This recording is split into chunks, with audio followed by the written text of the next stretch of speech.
Okay. The 8th of January, Rabbi Levitt, Gemora. And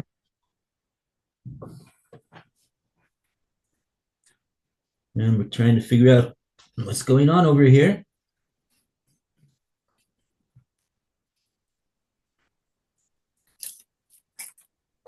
Okay.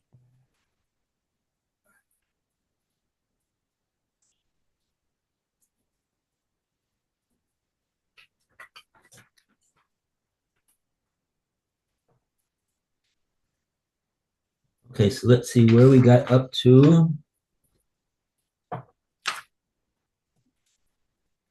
Brought a brisa. We're on Yud Gimel Amud Base 13b. The brisa, a brisa was brought, Tanya Kavase de Rabbi Yochanan, that supports the view of Rabbi Yochanan.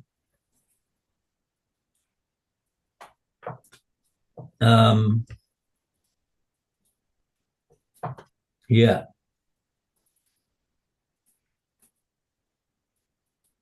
Okay. Wow. Okay. Okay. So let's read on. We got up to Tiyuvta de Reb Elazar Bachada. That's really where we got up to. So we'll go from there. B2, right-hand column. 1, 2, 3, third paragraph. The Gemora now explains. Thank you. Okay. Alan, you see the place? Yeah, page 13b2, and it's on the right-hand side, the second paragraph. The Gemara now explains, like Blue said, how this brisa refutes the views of Rabbi Elazar and Shmuel. The refutation of Rabbi Eliezer's view is focused on first to Yov Toch to Rabbi Eliezer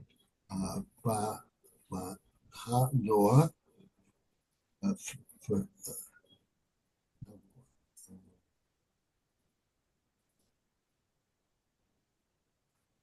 Bryce opposed the reputation of Rabbi Eliezer's view on one point.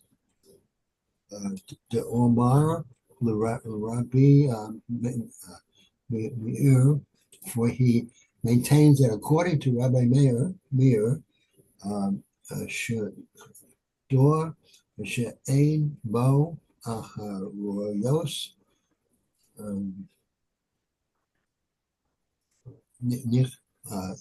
Sim, with a note in which there is no provision for a lien on the real property, a no bet min for sim shu mordim.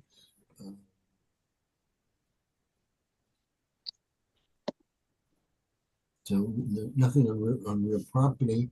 The creditor cannot collect from an encumbered property below min kor sim benay koron, or from property free of encumbrance.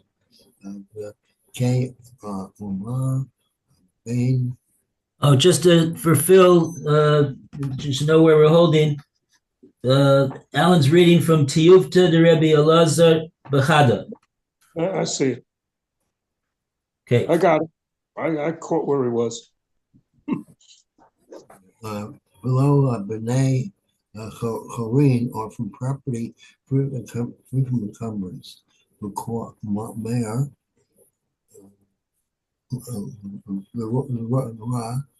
Meir Ben born, according to Rabbi Meir and the rabbis, Lilo Shinon Nor need not be concerned about collusion between the debtor and the creditor to defraud the purchasers.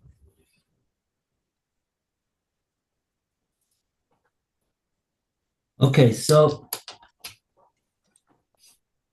the more saying we have a refutation of the view of Rebbe Elazar in one point, which was that he said that according to Rebbe Meir, the shtar, which does not have a lien clause in it, you can't collect with it, not only from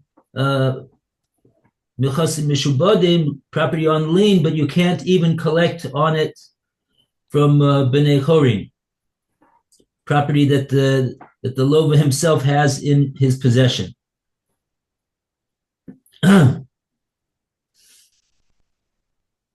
And also, in addition to that,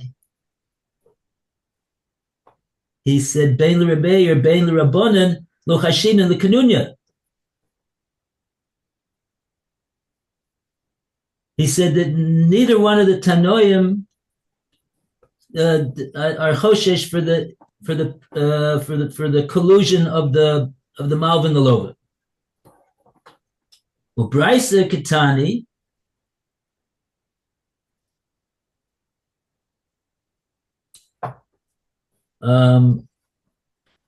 Brisa Ketani, shtar she'en bo achrais nechosim, Mishabdehu de lo gabi, hobnei chorin mag begave. So we see, as far as that first point is concerned, that the Brisa doesn't agree to that. If it doesn't have a lien clause in it, you could still nevertheless collect from Bnei Chorin, property that the Lova has in his possession. That's not like the way Reb Elazar said according to Reb Meir.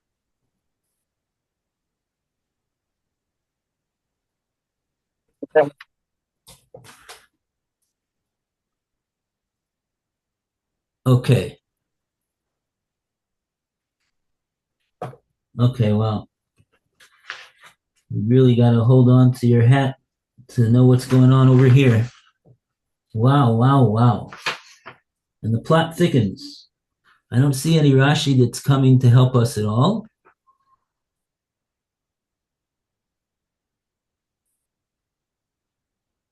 And yeah. Okay, so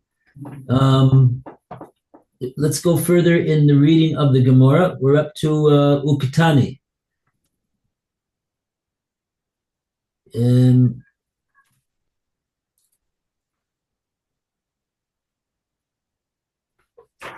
Right, Uketani, Bein l'Rebbe Meir, Bein l'Rabbanan.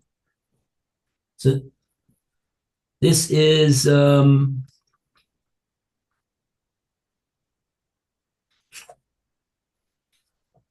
few lines down from the bottom of the page. The second line from the bottom, Uktani. Roy, would you like to read?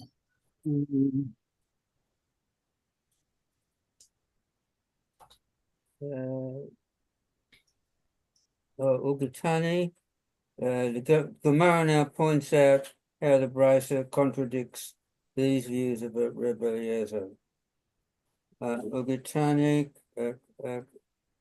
no, Uvrayata Katani, but the Brisa teaches Rebbe Meir's view to be Sha'ain Bo Acharion Irachios Nevasim. That's with a note that the Brisa teaches that with a note in which there is no provision for a lien on real property, Mimasha Vadi Hu Dala Gavay, it is only from an encumbered property that the creditor can collect.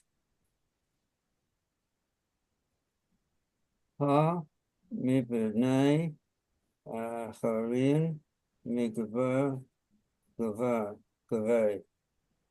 But from property free of encumbrance, he can surely collect.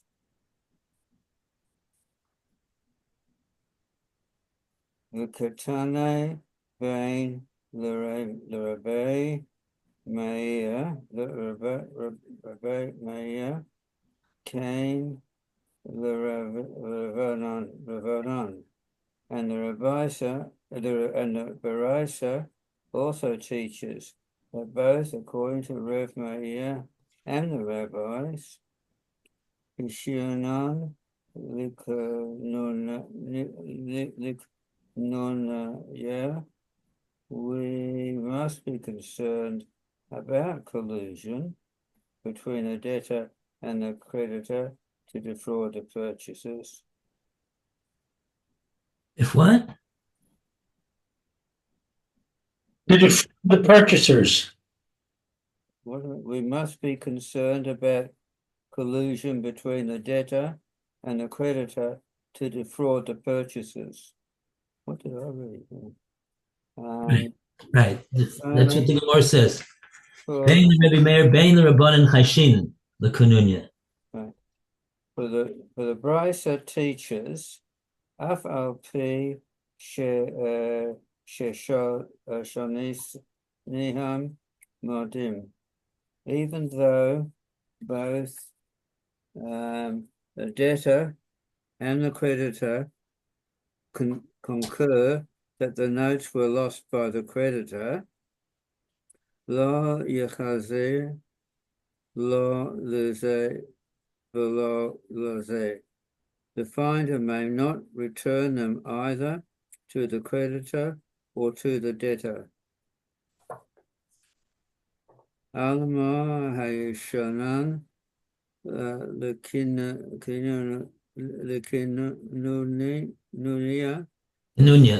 Nunya. Thus we see that we need be concerned about collusion. Period. Yeah. Contrary to Eliezer's view.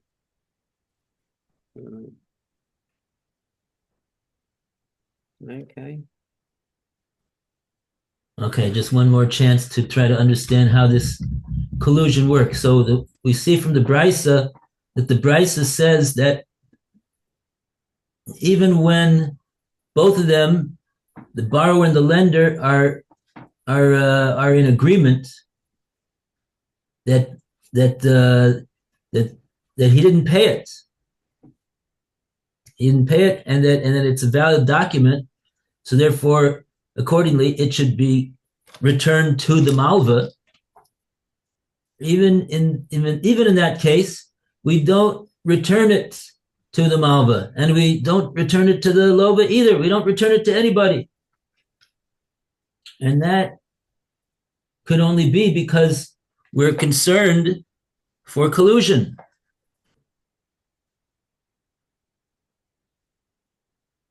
Meaning to say that what?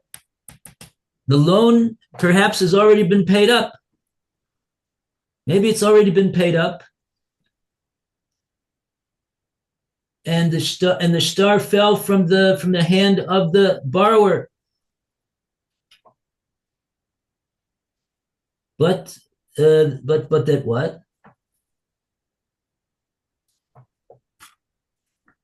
But the malva and the lova, they made a kanunya between them. That the lova will say that he'll admit that the chov has not been paid, and that the document should be returned to the borrower. I mean, sorry, not to the borrower, but it should be returned to the, what's the other guy's name? The lender. And therefore that will give him the ability to collect. If we're talking about a one that has a lien clause in it, that'll give him the ability to collect from the purchaser. Shalom kedin. So what was the question that we had on this? The basic question that we had was that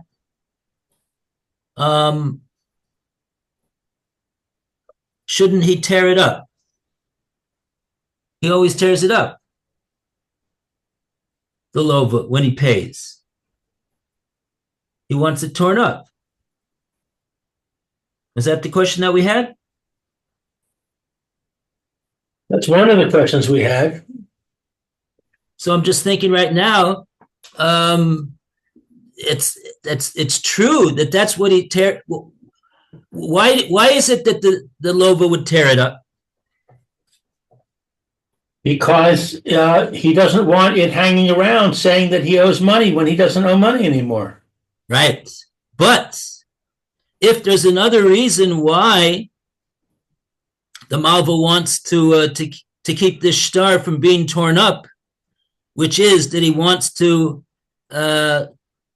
collect from the purchaser encumbered property that the lova sold after the then he'll tell the loiva, look, before you tear it up, let me make you an offer that you can't refuse. And the lova says, oh, so I understand.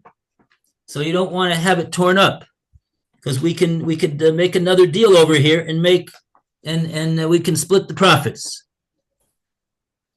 So even though it's true that in order for the lova to protect himself from the lender taking advantage and trying to collect a second payment from him, that's why he wants it torn up. But if the plan is to get money out of the purchaser of property that the lova sold, then the lova doesn't have any problem not tearing it up. He's in a deal with the lender to split the profits on what they can get out of the purchaser. So the whole svara of why, well, it should have been torn up, it doesn't go over here. It doesn't take down this concern that maybe the malva and the lova made a deal between one another to take advantage of the purchaser.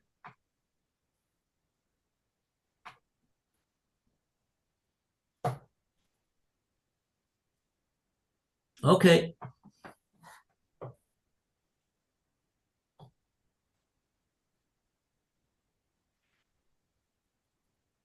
I think the question is the other way around. The other way around is the opinion that says we're not concerned about this a possibility of collusion. And why would that be? Because when he does it, he tears it up right away. So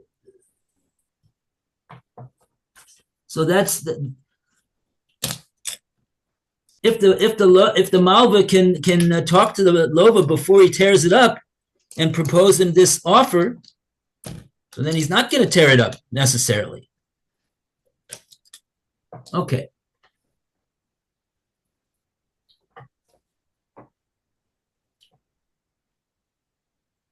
Okay, so that was just a bit of a discussion about how we understand this svara.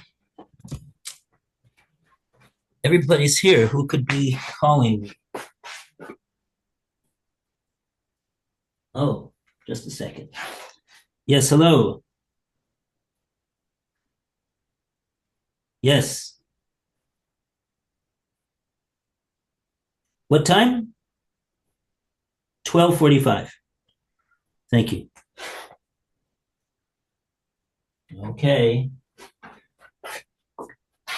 Oh, so tomorrow I have a dentist visit, routine visit. I hope he doesn't find anything at 12:45.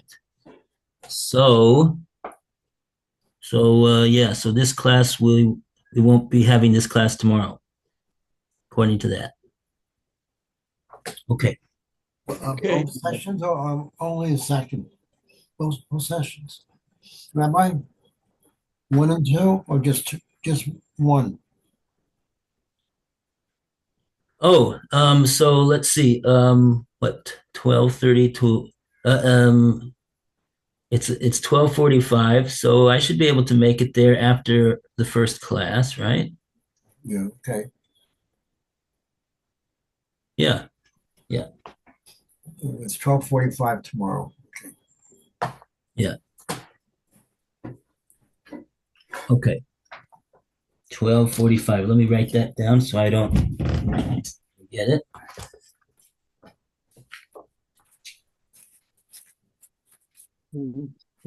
Somebody on the phone.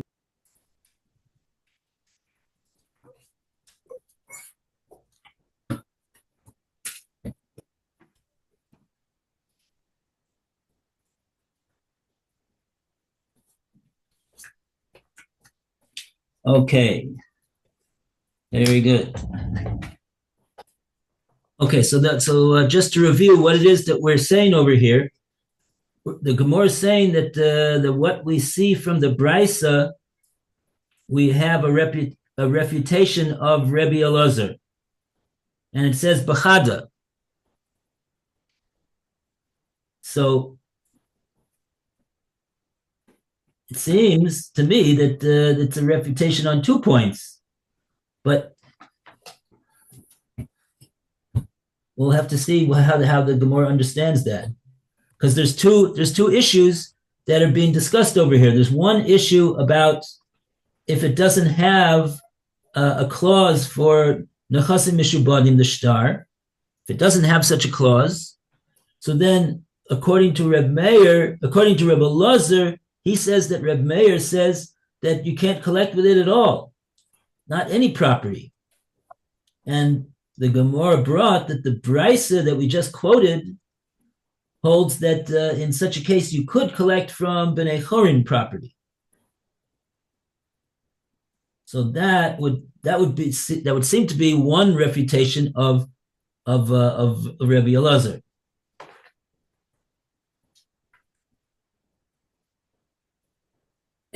But in addition to that, the Gemara brings that in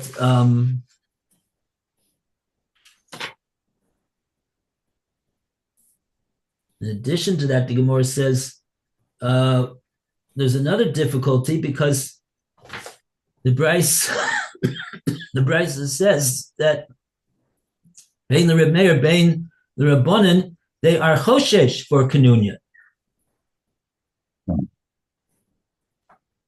They are, yes, the Brisa is yes choshesh for Kanunya, and that's not like Rabbi Elazar on a second point. Because Rabbi Elazar holds that in the case, at least where the loiva is moda to the chov, we give the shtar back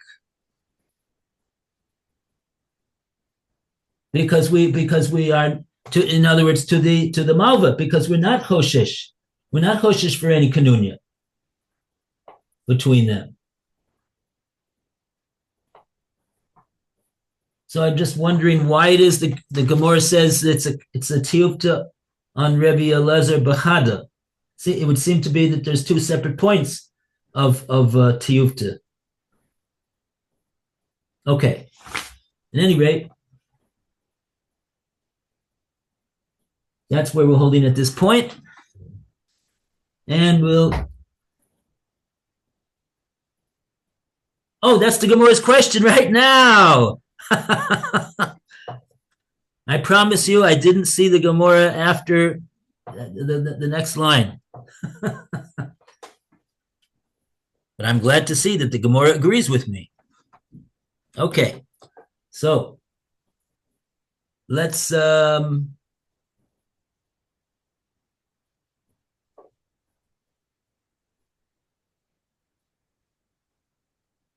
see let's see the Gemora now. What the Gemora's question is. Lou, you want to read? Sure, where?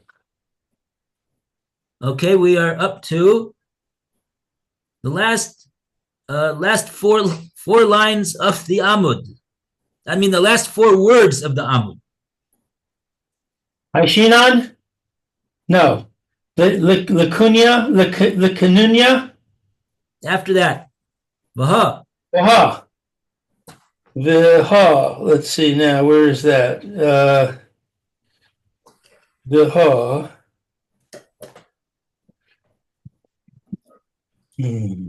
Last line. Viha. Honey. That's it. Honey? Yeah. Okay. Ha.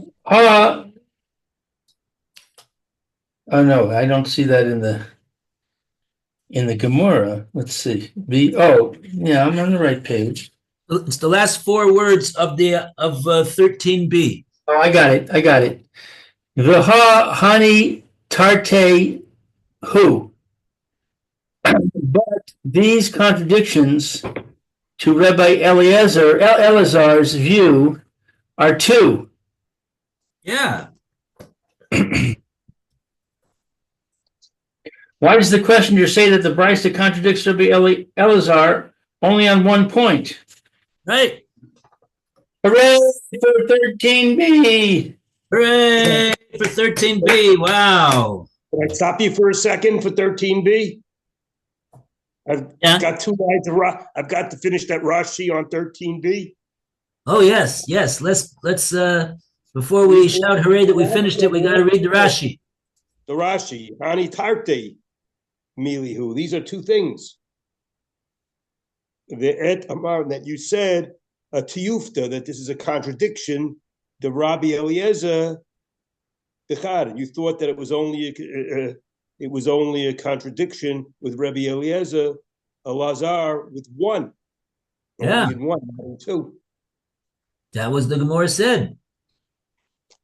So the Gemara said, now the Gemara is saying, what are you saying? You said that you said only 1 and there's really 2. Okay. So with that, we could turn the page. Yay! The Gemara clarifies the wording of the question. Chada hu. Actually, it is only 1 point in which Reb Elazar differs from the Brisa. Dechad tam hu. That it is 1 reason. Oh. So it's two different dinim, but it's really all based upon 1 major principle. Right. The Gemara explains itself. Demishum de Ka'amar Rabbi Elazar, that it is because of what is said by Rabbi Elazar, Machalokes b'she'ein chayav modeh. It's disagreement concerning that which is not obligated to admit. That in other words, when we say chayav over here, we're referring to a person. We're not referring to that he's obligated or he's not obligated. We're referring to a person. It's a funny language that the Gemara says over here, but it's referring to the person of the lova, the borrower. So when we say she'ein chayav moda, we mean to say we're talking about a case where the person, the loiva, he's not moda.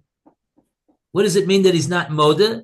It means that he claims either that the star itself he didn't write, so therefore it's a total forgery, or he's saying that even though he agrees that he wrote it, but he's saying that he paid it off. And only in that case, that's the case where there's going to be a machlekes between Reb Meir and the Chachamim.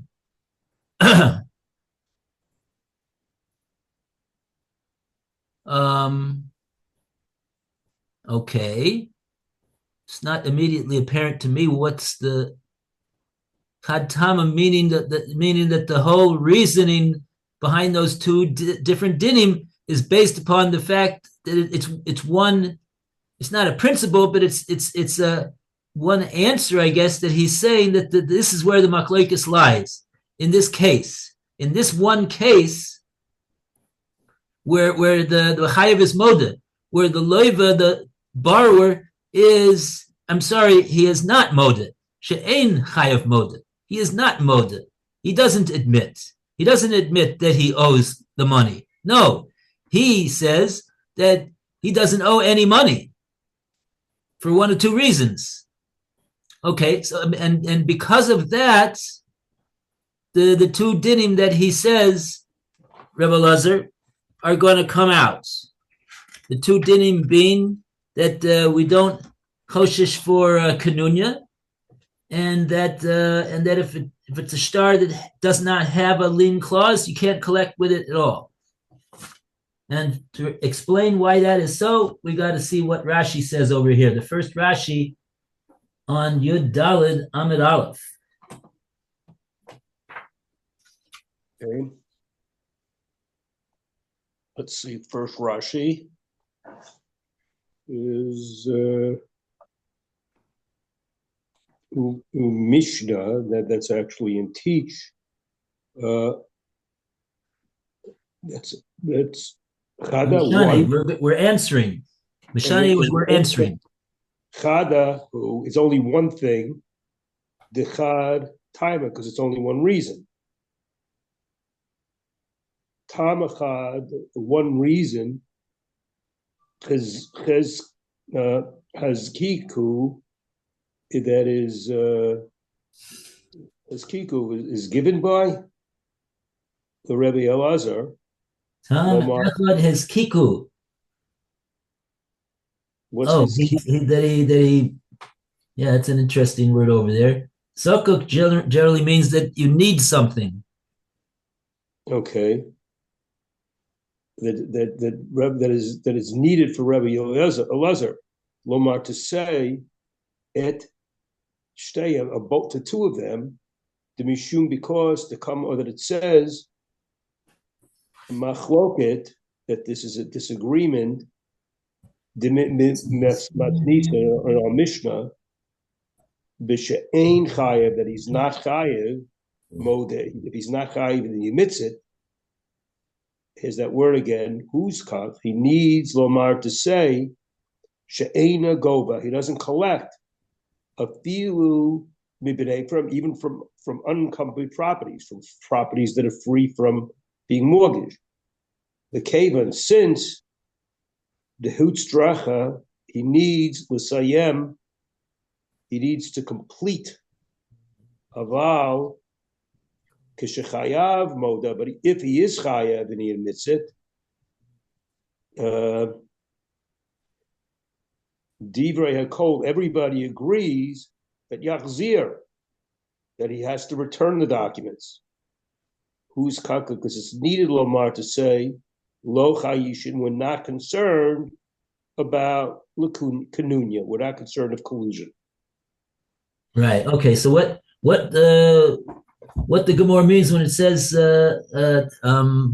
had tam, it means based upon the one. It's not really a reason, but it's the fact that he says the case that he's saying. He's saying the case of the machlekes in the Mishnah between Rebbe Meir and the Chachamim is in the case where ein chayav moda, which again means where the loiva is not moda. He's not moda. That's where they have their machlokes, Rabbi Meir and the Chachamim. And from there, since that's the way he explains the case that the Mishnah is talking about, which has a machlokes between the two Tanoim, therefore, huskak loymar, therefore he needs Rabbi Elazar to say, she'enu goiva afilu mibnei chorim.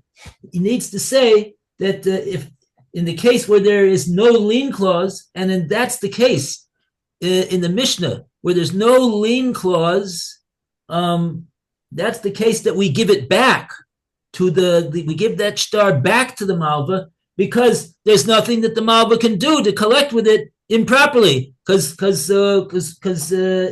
since it's got no lien clause, it's worthless. So so that we said is not, we disproved that is so from the Brisa. The Brisa says you could collect from Bnei Chorin, even though it doesn't have a lien clause. Okay, and since he said that,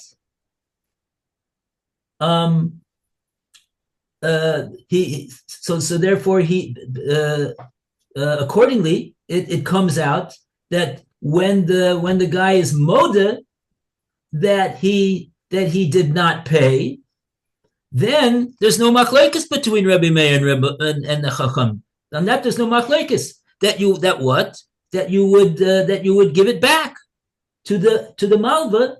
And how could that be that you give it back to the Malva just because the guy says that he hasn't paid it? Because that could only be because you're not choshesh for kinunya. So that means so for that one thing that Rebbe Elazar said that the case in the Mishnah is talking about where he's not moda, so everything, all of his opinions, his two opinions, have to come out accordingly, and therefore it's all based upon one thing. That's what the Mishnah means. That's what the Gemora means when it says we have a tiyufta on Rebbe Elazar b'chada. Okay. Good. That's that for today. Okay, good. Okay, thank you. Bye for now. Sorry. So I guess it's going to be a Shabbat Shalom since I'm not going to speak to you. You're not going to be here tomorrow. Right. Right. Okay. Right. Shabbat Shalom to Phil. Thank you. Take care. Thank you. Well. Have a great day, everybody. Okay.